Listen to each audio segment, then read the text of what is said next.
Y a-t-il un enjeu politique dans l'événement olympique? Oui, répond Pascal Boniface. Le directeur de l'IRIS en est tellement convaincu qu'il en a fait un livre, JO politique. C'est aux éditions Jean-Claude Gazevitch et Pascal Boniface est notre invité. Bonjour, merci d'avoir répondu à notre invitation. Vous le rappelez, les Jeux olympiques sont censés être apolitiques. C'est même écrit dans le marbre de la charte olympique. Pourtant, leur création même était animée par des motivations politiques. Est-ce que Pierre de Coubertin avait des arrière-pensées? Oui, il avait une pensée ouverte et affichée qui était de contribuer à la pacification des relations internationales par le sport. Et donc, c'est quand même un objectif hautement politique, hautement stratégique. Et puis, il y avait une arrière-pensée, parce que le baron de Coubertin était un patriote qui avait été traumatisé par la défaite de 1871.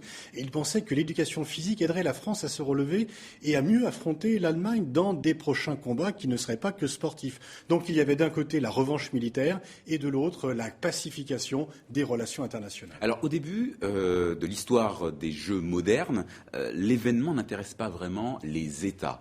À partir de quand est-ce que les Jeux olympiques deviennent un levier géostratégique ? Après la Première Guerre mondiale, puisqu'on exclut l'Allemagne des compétitions et les pays vaincus parce qu'ils ont perdu la guerre et que les États dirigent la diplomatie sportive. C'est le Quai d'Orsay qui dirige la diplomatie sportive à l'époque. Et bien sûr, cela sera accéléré après la Seconde Guerre mondiale. Il y a les Jeux de Berlin de 1936 restés funestement célèbres dans les mémoires. Et puis, bien sûr, après la Seconde Guerre mondiale, la compétition soviéto-américaine qui se déroule sur les 5 continents aura également une traduction dans les enceintes sportives pour savoir quel est le système le plus performant, non pas économiquement, mais en termes de prestige et de sport. Alors, vous l'avez évoqué, Berlin 1936, c'est aussi un emblème marquant. Jesse Owens, Luz Long, l'Américain, le noir américain, l'Allemand, représentant de la race aryenne. Et comme une fraternité qui... Une réelle fraternité entre les deux hommes. Jesse Owens dirait que toutes les médailles qu'il a gagnées ne valaient pas l'amitié qu'il avait eue avec l'Allemand, qui d'ailleurs aura des problèmes parce ils ont fraternisé sous les yeux d'Hitler, sous les yeux de l'ensemble des spectateurs.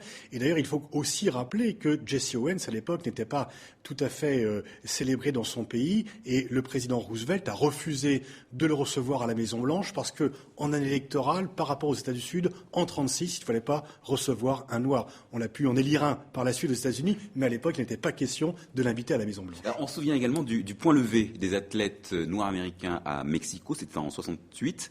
Tommy Smith et John Carlos violent la charte olympique en saluant comme des Black Panthers. Ils seront expulsés des Jeux à vie. Mais le CIO a fermé les yeux sur le massacre de la place des Trois Tortures. 352 morts lors de la répression des manifestations étudiantes, 10 jours avant la cérémonie d'ouverture. On a l'impression qu'il y a 2 poids 2 mesures. Oui, les États, en fait, font un peu ce qu'ils veulent. Il fallait que les Jeux aient lieu. Et donc, le gouvernement mexicain va faire place nette par rapport à la contestation étudiante au prix de centaines de morts, comme vous l'avez rappelé.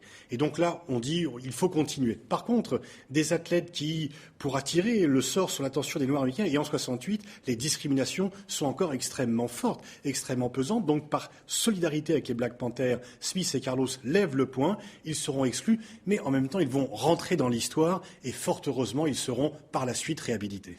Les Jeux Olympiques, pour vous, après avoir travaillé dessus, c'est une vitrine politique ou est-ce que c'est un instrument ?